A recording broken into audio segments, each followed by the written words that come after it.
Coming up this week on Sporting Journal Radio, Colorado just released 5 wolves. Let's run through your thought process here. They just rescued 35 people off. Hey, Jim, you want to take the airplane up to Red Lake and go land it on the lake and catch a walleye? So by the time I'm ready to shoot them when they're 4 or 5 years old, I've got a pretty good, understanding of what those deer do. I fish, I hunt, and always will. Broadcasting from the Eau Claire Outdoor Studios. Presented by OnX. Know where you stand with OnX. We're not just a radio show anymore. This is Sporting Journal Radio. That's right. Welcome to the show. I'm Bret Amundson. Thanks for tuning in on the network by demand or by watching this on YouTube. That's Dan Amundson over there. Dan, how you doing? Good. How are you? Merry Christmas, everybody. Merry Christmas. I can't believe it's Christmas already. Yeah, it's that time. It's December 25th week. So, yeah, it is that time. I don't know where I was going with that. I really kind of just started saying words for the sake of saying words.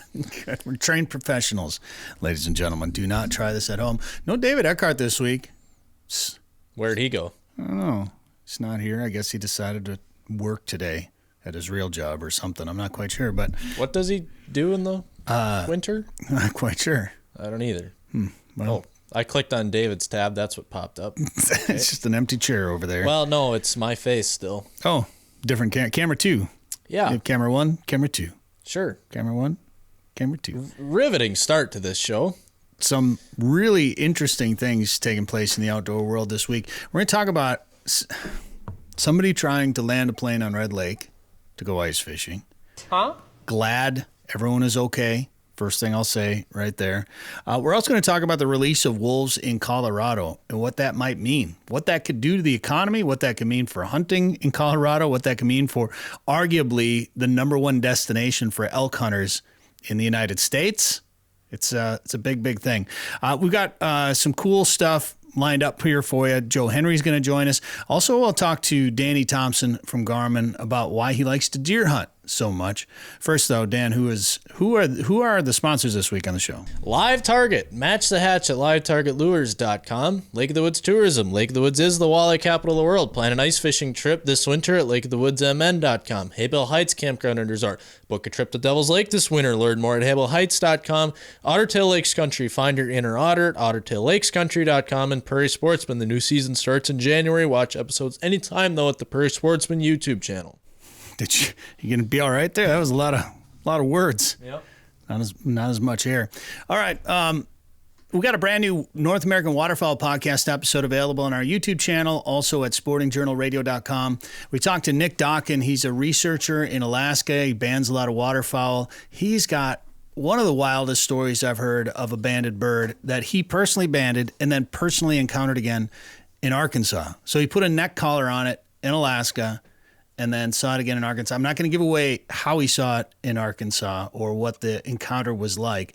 You'll have to listen to the podcast. Download it wherever you get your favorite podcasts, or if you're on our YouTube channel right now, just look for it in our videos right down here below. Check it out. And if you got a crazy band story and you want us to talk about it on the North American Waterfowl podcast, get a hold of us and let us know. Dan, somebody listened to one of our shows last week and emailed us and said he's got a waterfowl band from 1940. No way! That's what I said. I didn't even know they were banding birds back in the 40s. So I don't know anything more than that. We're going to try to get to the bottom of it and talk about it on the North American Waterfowl podcast. So check it out. Another rescue on Red Lake. Which one? Yeah, there's a couple of them, I guess. Airplane or just your normal ice fisherman on a 4-wheeler and side-by-side or walking? I mean, obviously the person that crashed the plane feels bad about the situation. Does he, though? I don't know. I'm glad they're okay, but they're not driving. I don't know what those planes weigh, but they're not driving out there. They're barely letting, I'm guessing it was all foot traffic, or do they have ATVs? There's been ATVs going, but even so, I would assume a Cessna, whatever kind of Cessna it was, I know it was a Cessna. Here, I'm pulling up the Facebook post. Probably weighs more than your standard Honda Foreman Rancher or whatever you've got for a 4-wheeler. Can you see what kind of Cessna it is? I'm trying to find it. I'm All right. looking at the post now. 2,300. So I don't know which model this is, but we're looking at 2,300 to 2,500 pounds probably. So that's probably a little bit too much for 2 inches of ice. Well, and let's be fair, he didn't really plan on landing on the 2 inches of ice, it sounds like. But either way, 35 people had been rescued off the lake like a day before this. So let's run through your thought process here. They just rescued 35 people off. Hey, Jim, you want to take the airplane up to Red Lake and go land it on the lake and catch a walleye? Brilliant. Cessna 172 Follow the science. Skyhawk empty weighs almost 1,700 pounds. So I don't know. How many people were rescued? Well, out of the airplane or the first rescue? The first rescue. 35. 35. At least. Did we hear, any details? I just heard they were rescued. Do we know any of the details? That obviously a crack opened up and widened? I'm sure that's what happened. I don't know. There's not really too many more details you can go into on these kind of stuff. There's not, the thing with these ice rescues is unless somebody falls through the ice, there's not a whole lot of technical work going on. Maybe they had an airboat, maybe they didn't, or they were just pulling people across in the little lifeboat thing. There's really, like, it always makes a headline, but there's not, when it's just ice that floats away, there's not always a whole lot of excitement. There might be a guy or two in the water guiding that boat across, which is cold. Other than that, it's not fun. It's a lot of work for a fire department or rescue teams, but it's not super exciting when you're the guy standing on the ice, and I can tell you from experience. Yeah, we're not going to make fun of the people too much that had to be rescued because there's 2 people in this room, and one of us had to be rescued a couple years ago. Yeah. Without saying any names. Well, yeah, I'll be honest. It wasn't, like, in hindsight, yeah, probably shouldn't have gone with the heavy winds. I, to be honest, didn't look at the forecast that day to see there were heavy winds, and that's what blew it open. But what's getting frustrating is this has been I shouldn't even say I'm frustrated. I have no reason to be frustrated. I have no stake in Red Lake. I'm not going up there. But all of us have been sitting at home looking at this weird start to winter we've had. It's been warm. The ice is doing this and that. You've already seen a lot of posts from the resorts on Red saying, they have to close down for a few hours or a few days to fix their access. And that's good. They're doing a good job of that. But okay, so you get the day where you already have weird ice. Now you get a day with a heavy northwest wind. Maybe say, hey, if we're on the north side, let's not go out. Like, I think I said to a few people that day, down here, if there are people ice fishing on our local lake, they're going to have to get rescued because, we went pheasant hunting along the lake, and how quickly did that ice open up? And I know that's further south, but it opened up. It's common sense. It opened up a lot, and I went back there 2 days later to see how much more it had opened, and it was astronomical how much that lake had opened up. Yeah, and I know we're 4 hours south, so we're warmer. We don't have as much ice. But the idea is still the same. Look at a satellite image, at least as of this recording. There's still plenty of pockets of open water. Clearly, there's spots with really thin ice. Like, let's start using our heads here a little bit and learn from the past. And yeah, it's not worth it for fish. And you can, again, I feel like I'm a big hypocrite saying this because I was one of those guys. I was young and stupid and did that. Got excited about going and catch fish, but we learned. We learned, and so check your weather, check your wind, and I hate to try to point fingers at resorts, but maybe people are opening their accesses. That's always a fine line. I don't know if people who open their accesses should be held liable because at the end of the day, it's the angler's choice to go. Yeah. But I don't know. Maybe you don't need that $10 so bad, maybe, or jack the price of your beer up a little bit. It wouldn't be like we wouldn't even be at this point if it didn't happen every year, it seems like. At least in recent years, I feel like it's been happening every year. Yep. And history repeats itself, but learn, people, pay attention, think about these things. And I honestly hate to say this. This is going to sound terrible, but you know why people haven't necessarily learned a lesson? It's because nobody's gotten hurt. Yeah. Nobody's died. So they think, the average guy think, okay, what's going to stop me from doing that again? What's the worst that happens to me? I have to leave early. I get a kind of a cool experience. I get to take a picture with rescue teams and airboats out here. It's kind of fun. It's going to make a cool post on social media. Well, maybe they need to be charged what that rescue costs. Yeah, and I don't know how it works at Red. And a lot of rescue crews are different. You've heard stories of people at Lake Superior that either have to leave their gear, or like the first time they get rescued, it's free. If it happens again, they have to pay. I don't know how it works at Red. That time I was there, I was never told of any charge, but to be fair, we didn't call any rescue team. We were on the ice and someone came out and got us. So I don't know who called or who reported the incident or what happened there. So I don't know how it works up there. Again, every crew is different. And that goes for any crew across the country. You're going to have different department standards, this and that. So I really don't know how it works. But yeah, maybe they need to be charged. Maybe they need this and that. And it's unfortunate to say someone might get hurt and then people might learn their lessons after it's too late. If you know the answer to that, comment below. Let us know. And know this, now that Dan's on the fire department here, if somebody were to get stranded, I don't know if you'd be involved in that rescue or not, but people obviously are. And now you're putting their lives potentially at risk in a could be bad situation. So think about it. Just be smart about it. I mean, I know I'm overcautious when it comes to ice fishing. A lot of that stems from the fact that I like to hunt until the hunting seasons are over. And usually by then we have pretty almost drivable ice. This year may be an exception, but just be smart and be careful out there. And we're glad everybody is okay from the multiple rescues on Red Lake. All right, we got to take a quick break. I want to talk about this wolf release in Colorado. They just released 5 wolves into Colorado. It's a big deal. You might say, 5 wolves, big deal. We got 2,800, 3,000, 4,000 of them here in Minnesota. We're going to talk about what could happen in Colorado based on what's happened here, what's happened in Yellowstone. All that plus Joe Henry and Danny Thompson coming up on Sporting Journal Radio. Live Target, the leader in Match the Hatch, is back with new lures that also match the action. Introducing the Live Craw. The Live Craw is irresistible to bass, walleye, and other freshwater species. FTech's winner, the Ultimate Frog, looks and acts just like a swimming frog. With an exposed ultra-point mustad hook and replaceable legs, the Ultimate Frog has 2 styles, 2 sizes, and 8 colors. And iCast and FTech's winner, the Live Shrimp, mimics a fleeing shrimp for saltwater anglers. Coming soon from Live Target.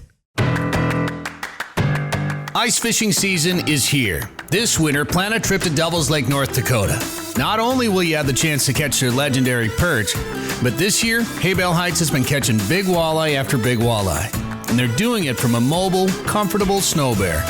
No matter how cold it is outside, you're warm and toasty on the inside. Learn more and book a trip today at haybaleheights.com.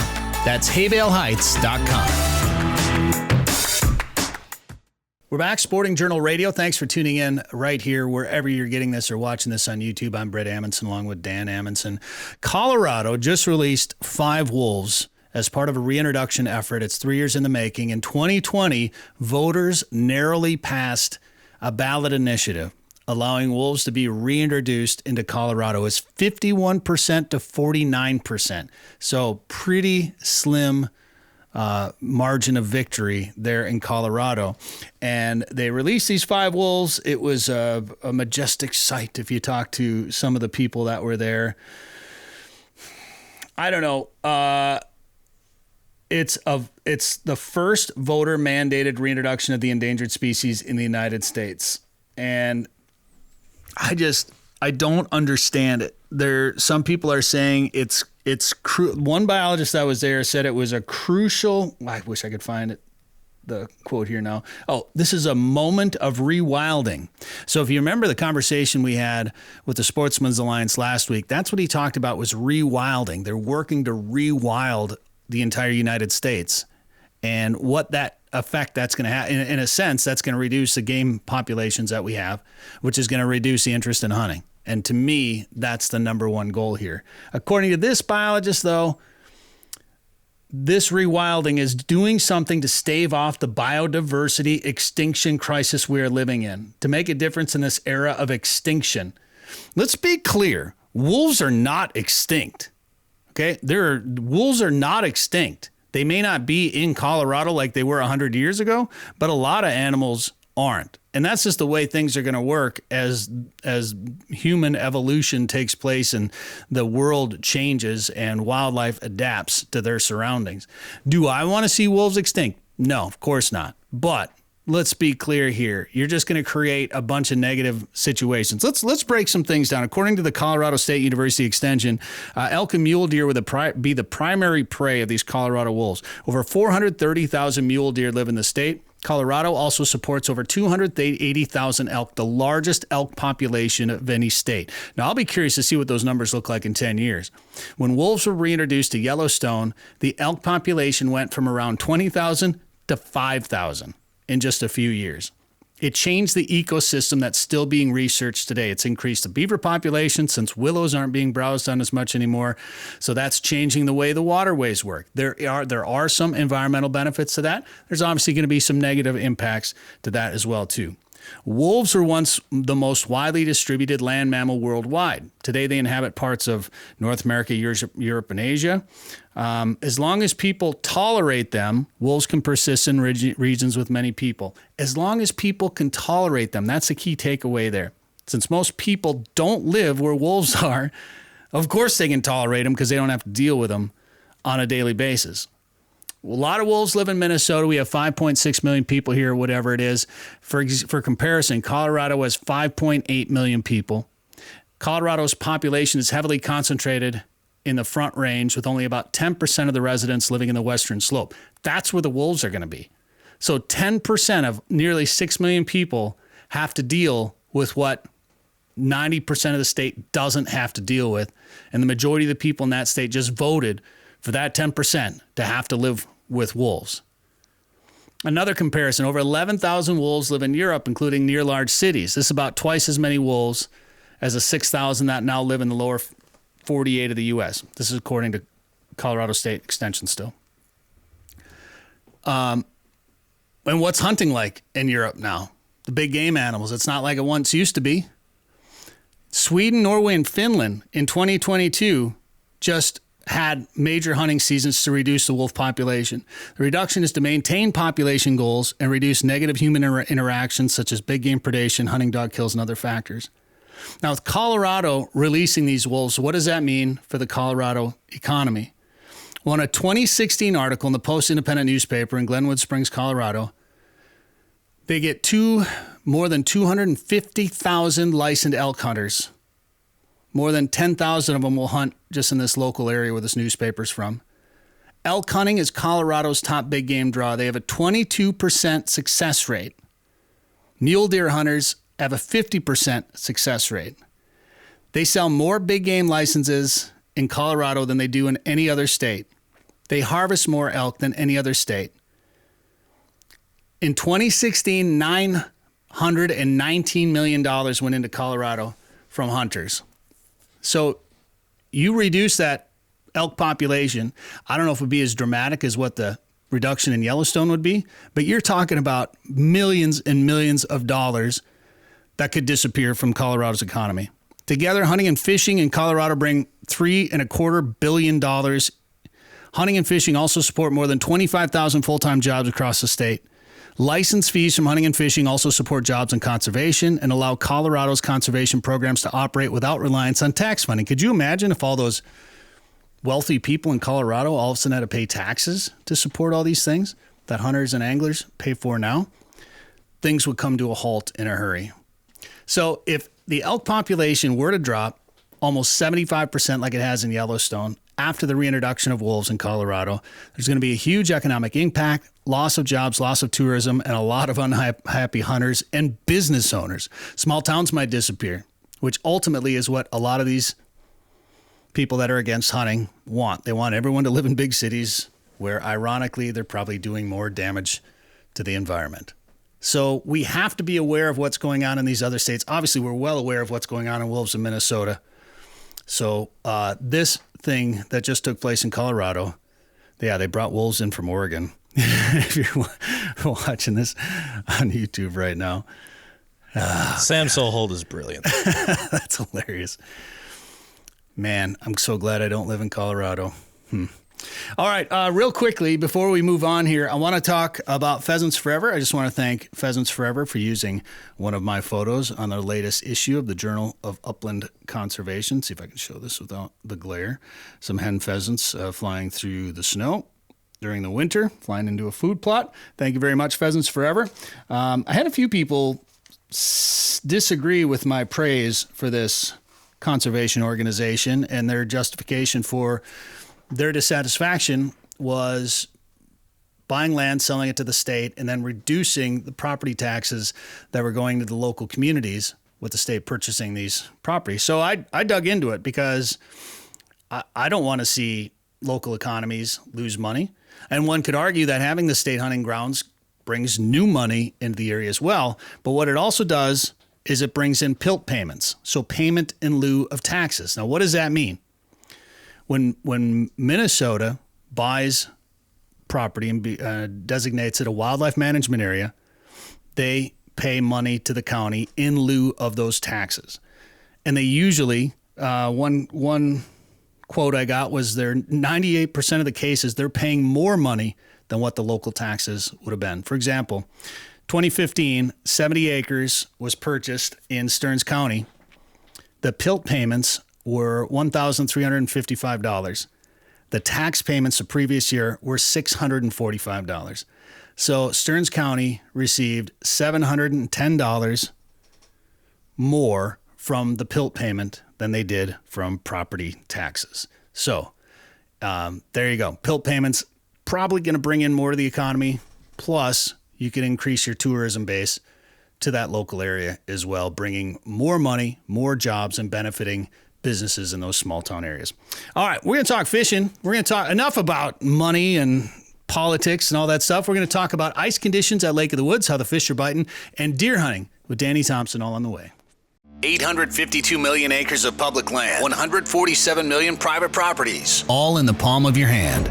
The #1 hunting GPS app just got better. With hundreds of custom map layers, 3D and topographic maps, you can easily scout on the road or at home before you go. And now you can get important weather details, CWD detection, and even know what crops have been planted where. Get the most trusted hunting GPS app ever made. OnX. Know where you stand with OnX. Looking for winter adventure? Might as well pick a place with over 1,000 lakes. Ottertail County, Minnesota is in the middle of everywhere, offers a simpler pace, and has something for everyone. Find your inner otter at ottertaillakescountry.com. Now we're going to head up to Lake of the Woods, check in with Joe Henry, get a fishing report and an ice conditions report with Joe from Lake of the Woods Tourism. How's it going, Joe? Hey, Bret, I'll tell you what, it has begun for most. That's good to hear because where we're at down here, and we're right kind of on the border of the southern and central part of the state, and it's not good. In fact, I wouldn't ice fish in a lot of places. If I was going to ice fish now, I would go to Lake of the Woods. Yeah, I'll tell you what, I'm pretty consistent. I preface this by saying, there's a lot of Lake of the Woods. It's a big pond, and ice conditions vary. We got open water in a couple spots yet, and we got 12 inches of ice on some areas. But I can tell you this, where resorts and outfitters are going out, the ice that they're marking and using, if they say it's good to go, it's good to go. Stay on the trails. Don't veer off. Don't go further out than they say stop, because maybe ice conditions past that mark aren't ready. But I'll tell you something. Fishing, I had one resort say, fishing's better this year as starting out than it's been since 2005. Now, wow. Across the board, we're getting very, very, very good fishing reports. If you don't want to take it from the tourism director, to jump on Facebook and look at some of the Lake of the Woods reports. I mean, it's just, there are a lot of fish being caught, saugers, walleyes, nice walleyes, a lot of action, mainly eater fish. Boy, some big saugers this year too, some real nice saugers that 14-inch variety, pretty common. So we're excited about our start, and we think that's going to lead to a really good ice fishing year overall. Those fish are in the basin. We knew that they were there this fall. we thought the early ice was going to be really good because those fish are staged out in front of the South Shore in many different locations. There's also a whole bunch of emerald shiners that are holding them there. And sure enough, once we got our houses out to them, those fish are there and it's game on. It's been really good. Well, it's good to hear that, and hearing about eaters too. I know sometimes you can catch, particularly later in the year, you can catch a lot of fish, but sometimes they're not. Maybe you're catching some of the smaller sized ones. So to hear, I'd be all about finding some eaters up there, Joe. Well, I tell you what, I'm all about. First off, right now, I think everybody has an itch to go ice fishing because it's been a long time for most. They haven't been out. Many people haven't been out yet. Secondly, when you can get the kind of action you can on Lake of the Woods, where you can catch dozens and dozens of fish, and of course I preface that by saying obviously you got to be on the fish, but boy, I'll tell you, those fish, there must be a lot of fish out there because they're catching fish across that whole South Shore. I mean, it's just amazing how many fish are being caught right now. And you know what? There's a lot of fish in Lake of the Woods. They estimate there's 10 million walleyes, and there's times you go out there and you don't catch the walleyes like you want to. It's like, where in the heck are these fish? Are they out deeper? Did they swim over to Canada? They're somewhere because, man, they're out in front right now. At least a lot of them are. If you were going up there right now, Joe, to fish, what's going to be tied onto your ice rod? I'll tell you what. First off, we always talk about in Minnesota you can use 2 lines for ice fishing. So I'm going to use the 1-2 punch. 1 line jigging line, 1 line dead sticking. I'm probably going to start my dead stick line with a plain red hook. I'm going to use about a number 6, maybe a number 4 octopus hook red. Just above it, I'm going to put a split shot. And then either I'm going to use one of those ice buster bobbers, I think, one of those foam bobbers, and I'm going to cut it so that it fits the jig and the sinker or the hook and the sinker just perfectly. So it's just a little bit above the water. So anything breathes on that thing, I'm going to be able to tell. The other thing I've been doing lately with my dead stick is not using a bobber at all.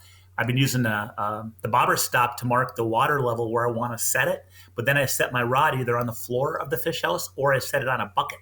And I use a flexible tip so I can see that minnow moving that tip. And if that tip just stops, a lot of times I'll lift up. If there's weight, I'll set that hook. And I catch a lot of fish I otherwise wouldn't have gotten. That's my dead stick. On my jigging line, what I'm going to start out with is probably a rapple or rip and wrap. I'm going to rip a rip and wrap, probably a number 4 rip and wrap, pink glow fire tiger, pink UV fire tiger glow. I might try the gold. I might try the chrome blue, but I'm gonna rip one of those initially. If those fish are down there, I'm gonna get some action. The other thing that does is that pulls a lot of fish under that fish house. Then in turn, if they don't want to hit something active like a rip and wrap, they might slide over and hit my dead stick, or they might hit somebody else in the fish house who's using a traditional jigging spoon with a minnow head or a piece of minnow tail. My second choice would be a jigging spoon with a piece of minnow on it. Either I use the head, I use a piece of the tail, maybe I'll use a half. I rotate from using a piece of fat head to a piece of emerald shiner. Sometimes it makes a difference, sometimes it doesn't. And I'm going to be jigging that in the strike zone. To me, the strike zone is going to be anywhere from 6 inches off the bottom all the way up to 2 feet. I'll be jig, and let it sit. Jig, let it sit. And I'll be watching my electronics. If they're not reacting to that, I'm going to change the size of the spoon, the color of the spoon. I'll go from a rattle to a no rattle. I'm going to work with other people in the fish house as well. And we're going to work together to figure out what those walleyes want today. And we're going to hone in on them to figure out what's the bite, what do they want, what's their tendencies. And then we're going to hone in and catch a bunch of fish. I usually don't get excited about ice fishing until after the first of the year, mostly because it's still hunting season and I like to get as much hunting in as I can. And a lot of times I miss that early ice bite because usually by the time I start ice fishing, I can drive a truck out on the lakes. Now, I don't think that's going to be the case this year. In fact, I bought a snowmobile for ice fishing. What did I buy that, Dan? 3 years ago? I don't know. Something like that. Have not used it for ice fishing yet. Because either we haven't, pretty much every year I've been able to drive a truck about the time that I start ice fishing. So I don't know, Joe, with things being a little late, particularly in other parts of the state, but up at Lake of the Woods, it's probably a little bit of a later start too. Do you think that early ice bite will last a little bit longer this year? Well, I do. I think there's a lot of fish out there, and I think that we're going to have good fishing. I think it's going to be a good ice fishing year overall, but I also think that bite's going to last pretty darn good. And, I think that right now, I would say this. If you got listeners who normally don't go up early ice, if there's any way that you could slide away and get that bonus ice fishing trip in, this might be the year to do it. We do have openings early ice just because things don't always get booked solid as they normally do. People don't know ice conditions, and the resorts are tentative to book too much because they don't know if there's going to be ice. But I'll tell you right now, what I would consider is if you can get that extra trip in. I don't say this often. Right now is a very good time to go. You know, when your buddies call you and say, all right, man, it's time. You got to get up there. Right now would probably be one of those times I'd say if you can get that extra trip in. And you know what? Get a hold of a resort. You know, you bring up your bucket of jiggle sticks and tackle in one bucket, bring up your electronics in another bucket, go up there and stay at a resort and have at her. Most of the resorts will shuttle you in heated ice transportation out to a heated fish house. It's on the fish. The holes are drilled. You step into 70 degrees. Pretty easy peasy. They'll even clean the fish for you. If you want to bring up your ATV, your side-by-side, your snow machine, just make sure that you locate one of the outfitters or resorts that's allowing that kind of equipment to go out on their ice trail or their ice road, and then make a game plan. And there's a lot of ways to do it, but safety first, and then, of course, the walleyes and saugers second. The 12-year-old in me will always laugh when you say jiggle sticks, Joe. That probably dates myself. I'll tell you, you know, and I'm sure you have a lot of listeners that are probably the same way. You know, when I was growing up, when I was in junior high and high school, and I'd go out there ice fishing, what I wouldn't have given to have some of the ice clothing we have, to have a one-man flip-over shelter, to have a small heater that you can press a button and have heat. You know, I can remember getting permission to use my brother's Coleman lantern, and I'd stay out at the cabin with him. And I'd get up at dark 30, and I'd go to the garage, and I'd pull that Coleman lantern out, and I'd make sure it's pumped up and full of gas the night before. But I'd fire that thing up, and that was always a little tricky too. You light that match, you get it up there first, and you turn that a quarter turn, and all of a sudden, you know, if it's not spitting real good, all of a sudden, whoosh, that thing will fire up, you know. And then you adjust that lantern, and I'd walk out on that dark lake by myself, and I'd have to drill a hole by hand, and then I'd be sitting there sometimes 10 below zero, sometimes 0. And I'd be sitting there with one hole, jigging away. And I'd tell you how cold my hands would get. I'd constantly have to clear the ice. Look at where we've come. And you wonder why ice fishing has become such a popular activity in the winter. I mean, now it's, you know, it's just so different. Even our resorts, Bret, up at Lake of the Woods, why are there so many sleeper houses available to people now? Back in the day, they had oil burners, you know, furnaces and they were very unreliable. How could you put people way out on Lake of the Woods with a somewhat unreliable heater? And then on top of it, you didn't have cell phones. If something went wrong, now you can just make a phone call and somebody's out there helping you right away. I mean, it's so different, and it's different in a good way, but I'm kind of dating myself, Brad. I don't know if you remember those days, but man, I'll tell you, I still think my one thumb gets kind of cold quick because of me freezing it back then. Oh, yeah. The original ice shacks or ice fishing houses, structures, the plastic bucket, the 5-gallon bucket, the original ice fishing chair. All right, Joe, before we let you go here, do you have any words of wisdom for young Daniel? Well, I'll tell you, young Daniel, he luckily he's a good kid to begin with, so he's got that good base. But you know, you always try to save time for somebody, you know. And you know, Danny, one thing I would say is, you know, when you're in the business world, Danny, you know, one thing you got to think about is that, you know, that the saying, logic tells, emotion sells. Not that you're trying to sell people all the time, but just know something. When you're trying to get your point across, you can explain things as much as you want. You're going to have a very educated prospect, but people act on emotion. And when you get them emotionally attached, Danny, that's when things really happen. You keep that in your back pocket, you're going to become even more successful than you are today. So if I just start having tears roll down my eyes, you'll give me money? That's what I'm hearing. Well, I tell you what, I got a feeling you could probably generate some good money just with that mustache you got. I don't know if listeners haven't logged on to see Danny's mustache, it's worth the price of admission just to log on to it's free Facebook page or a YouTube channel just to check out that stash. Danny, honest to goodness, you must be getting some positive comments on that mustache, right?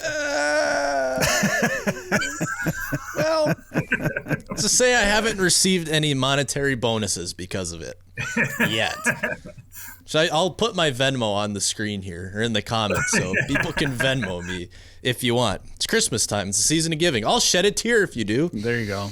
Emotion sells. You got to be darn proud though. I mean, you take a look at your staff, you know, and I mean, being that you're putting a lot of these interviews now on video, I mean, you got to be darn proud. I'm rethinking that decision. Hey, Danny, well said by your uncle, right? Yeah, you and I, Joe, you want to start your own radio show with me, a video podcast? All right, Joe, thank you for the words of wisdom for young Daniel. Where should people go if they want to book a trip to Lake of the Woods? You know what? Hey, all the information, all the resorts, etc., are on our website, and that is lakeofthewoodsmn.com. Lake of the Woods, the walleye capital of the world, is calling out to you. From the northwest angle to the South Shore and Rainy River, this is the Midwest's #1 ice fishing destination. Walleyes, sauger, perch, northern pike, and eelpout. The fishing on Lake of the Woods is like a world of its own. Experience the most amazing fishing through one of the many full-service resorts featuring heated fish houses, ice transportation, meal plans, and sleeper fish house options. For more information, go to lakeofthewoodsmn.com. All right, Danny, how's it going? It's going. How's your deer season been? It's been kind of, I've had a good deer season. I was able to shoot a nice buck down in Texas, and I was able to shoot a real nice buck in Minnesota. Wasn't able to get anything in Wisconsin this year, but despite getting 2 nice deer, it was kind of a rough season. It just didn't seem like the deer were moving. October seemed to be pretty good. There was some pretty good movement around Halloween. We did have one good cold front early October that got them moving, but just not a lot of good encounters this year. I think I seen 2 shooters and I shot them, so it was pretty slow. What got you into deer hunting? I've been deer hunting my whole life. I grew up in Minnesota. My parents were into it. My dad was a big deer hunter, and so I just wanted to be in with the guys. And we'd go out hunting ever since I was just little, and took me up to my great grandpa's farm and down to my grandma's farm, and just kind of always been into it, and always been something that I just been super passionate about and just kind of love to do. There's so much great opportunity around Minnesota and whatnot to be able to do it. So that was kind of the start of it for me. You started by going to Carlos Avery? No, actually, I hunted a lot of public ground. I duck hunted in Carlos Avery a lot. Did a lot of hunting there. I did start bow hunting in Carlos Avery, actually, but getting into deer hunting would have been like my first hunts were on public ground, kind of a little bit everywhere. We hunted around, central Minnesota, a lot of up north stuff, and then was hunting on a friend of my dad's land for a long time. And then finally just decided, okay, I want some ground of my own. Yeah, and then you started off by just leasing some ground? Yeah, so, I was young, had kids young, and wanted a place to hunt. I was living kind of in southern Minnesota and wanted to find a place to hunt, so I was just kind of looking around at every option and found a lease actually down in southeast Minnesota that was kind of a last minute thing. They wanted to get it leased for the season, so the price was right, and kind of started out there and actually leased there for a long time. I even still kind of go down there, and I had that lease for 15 years probably. So really enjoyed it. Shot a lot of great bucks there. Good hunting obviously in southeast Minnesota, but even still just kind of always had that desire to kind of own my own piece and really kind of live by my own rules. You've hunted all over and started managing some property, northwest, northern Minnesota, central Minnesota, southeast, Wisconsin. What is it about that southeastern Minnesota area that you like so much? When I first started hunting southeast Minnesota, we had APR, so there's an antler point restriction. There was no party hunting, and the landscape, it's very fertile, a lot of good agriculture down there, and it just really kind of lent itself to shooting some big bucks. And I shot my largest buck to date, 170-inch deer with a bow down there, a lot of other nice deer, and they're just there because there's a good population of them. It was managed, in a way where you could get a lot of does, but also had the opportunity at a nice buck. So it was just such a great area to go down and hunt. And plus the scenery of the driftless zone is just second to none. You take that scenery, you take some quality deer management, and you've got the topography deer like. They can hide, they got the hills, they got the draws, the trees, and then all that ag around it. They got plenty of food. Yep, absolutely. It's just a combination for growing big deer. Yeah, it's a neat area down here. Do you remember your first buck? First good buck? Oddly enough, and I think that's what drives me to deer hunt so much now is my first good buck. I mean, I didn't get a rack buck, more than a spike or a forkhorn probably till I was in college. I would say probably around 2008 was probably my first deer that was worthy of really putting on a plaque. We didn't do Euro mounts back then, but that was probably my first good buck. And then once I started hunting the Southeast, I was able to kind of harvest a few nice ones. And you brought your kids out to hunt a little bit too? Yep. So obviously, now that I've got 2 daughters and they want to be with me out in the woods and whatnot, so kind of make it a family affair. And the kids love to come down. We love shed hunting. Both my daughters have been hunting. My oldest actually has shot 2 nice bucks now. So she's been pretty lucky. My youngest wasn't able to see anything this year. It was kind of, like I said, kind of a rough year this year. But, she's excited to get back after it next year. You've taken a lot of steps to try to improve deer hunting on your properties, from having comfortable stands for your young daughters to hunt out of, to planting food plots and managing the property. Yeah, I mean, my background kind of is I went to the University of Minnesota for natural resource management, so I've always kind of had an interest in that, and I love the deer hunting part, but I think I really like the management and the just conservation part of hunting, maybe even more so than shooting a deer. And it's kind of cool, when you see a project that I do through and you can kind of see the results of it, where I'm sitting on a nice edge that I made next to a hinge cut or something like that with a food plot right over my shoulder, and you get a nice buck that walks through, and it's like, to me, that's kind of the success right there. You see it happen, but also see everything else that it does for the landscape, which I think is really cool because, I mean, I've got red fox, I've got more rabbits around, we've seen some rough grouse here with some of the timber management that's gone on, and just, kind of the entire ecosystem that, being a deer hunter, you can grow big deer and make the habitat better for them, but in reality, you're making it better for everything. You've seen some of those big deer up close when you're not hunting. Yeah, especially on this property, I think the opportunity for some really big deer is here. And, I had a really big one, well over 200 inches that was close by this year. Another really good one, 8-pointer that was around. Unfortunately, both of them are gone now. But, I'm definitely able to see some big bucks. Hunting Minnesota, too, it's a big property. So there's a lot of deer that live on that property just because it's so expensive. And able to see a lot. Obviously, I shot one of the good ones, but, seen a lot more there as well. It's fun to be able to take a piece of land, put some food plots in, maybe cut some trails, try to manage it for the wildlife there, particularly deer, of course, and then have cameras set up so you can pick and choose and know what deer are there. Go, yep, we want to give that one another year. Nope, that one's a shooter this year, and then hunt that specific deer.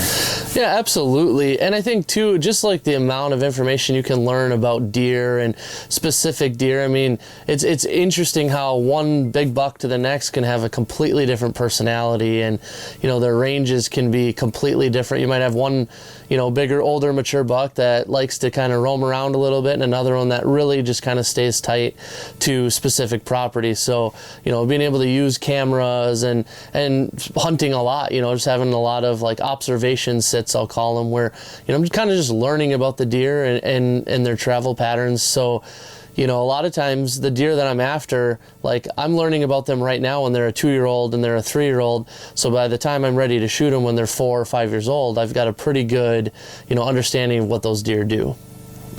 Talk about some of the food plots that you've put in and what you like to do. Yeah, so on this property specifically, this is an 80-acre piece of land. It's pretty much all woods. And so, kind of my limiting factors were food and water. So I wanted to make sure and get some food and water here. I have plenty of cover, I have plenty of bedding and all that kind of stuff. So I kind of, took a look at the property. There was a start of a food plot kind of where both of them actually ended up, and I just kind of expanded upon those. So, really looking at this area, there's a lot of corn, there's a lot of beans, there's a little bit of alfalfa around and that kind of stuff. So my game plan was to go after some late season food to have something for the deer after those corn and beans are gone. And, so I started off with some brassica mix. It's got some turnips in it, gives you a good green top, so you'll have some nice feed, a little bit earlier in the year, like October time frame, but also those bulbs that they love, this time of year, and they'll dig up for them in the snow and whatnot. So that was kind of my plan here. Obviously, the thing about deer hunting is you're always learning. This year I learned that maybe we're going to have an El Nino year and there's no snow and it's 70 degrees out during late season. So that there's a lot of food out there for them later in the winter. But, that's the thing. You're always learning. And, next year, obviously, I'll probably go in with more of a mid-season plot mixed with some of the late season stuff. But also those plots I did this year with the turnips and there's a tiller radish in there, it just really helps break up that soil and it'll pump some nitrogen into the ground. So it is a good first year plot anyways. It's a lot of work putting those in, and not just that, but building trails and putting in water holes. You put a lot of time in, didn't you? Yeah, absolutely. For me, deer season starts the day that the last deer season closes. I've already got a whole list made out of, trees I got to get knocked down, to work with a forester on that, and I've got more ponds that I need to put in. The one pond up here's needs to be relined because it'll dry up when it gets a little bit too dry out there. But it's a lot of work just maintaining the trails, keeping trees off the trail so you can enter in quietly with the e-bike and that kind of stuff, and moving stands. It seems like every year, no matter how long you hunt a property, your stand always needs to move a little bit. So it's almost endless, with stuff that you could do to finally get your place set up, and then the deer is ever changing, the habitat's ever changing, where we do a cut in one area, it'll grow up and, it might not be as good of a bedding spot as it's been. So just continually trying to stay in front of the deer and keep your stuff in the right spot. Why do you do it all? Sometimes I wonder that myself, to be honest. But it's just a love of the land, love for deer hunting. It's just something I'm so passionate about, and I think it's just so rewarding to see the work that you put in, and see the deer out there this winter, and feeding on that, and just knowing that I'm helping them and helping the herd make them through and get other animals around. I think that's just kind of a big piece of it is just kind of the hard work and seeing it pay off. How important do you think it is to have a good relationship with the people that hunt around you? Huge. I've only got 80 acres. You can't hold deer on 80 acres. You can't hold deer on 380 acres. You really, if you look at a deer and a big buck, prime example, the one that was hit by a car down here, that deer's a couple miles away from this property. So, they might have a smaller home range in the summertime when they're kind of doing the beans to bedding type of deal, but during the rut, these deer will move. So having a relationship with the neighbors is extremely important. I've got great neighbors here. If you can get into a good neighborhood and even get along with your neighbors and work with them, it'll go a long ways. Do people in your real job, people you interact with during your real job, are they surprised to learn how much you like to deer hunt? No, I think the secret's out now. Everybody knows I'm a huge deer hunter. I've always been into deer hunting. In fact, I think that's part of the benefit of working in the fishing industry is I get to spend a little bit more time deer hunting than I would if I worked in the hunting industry. So, yeah.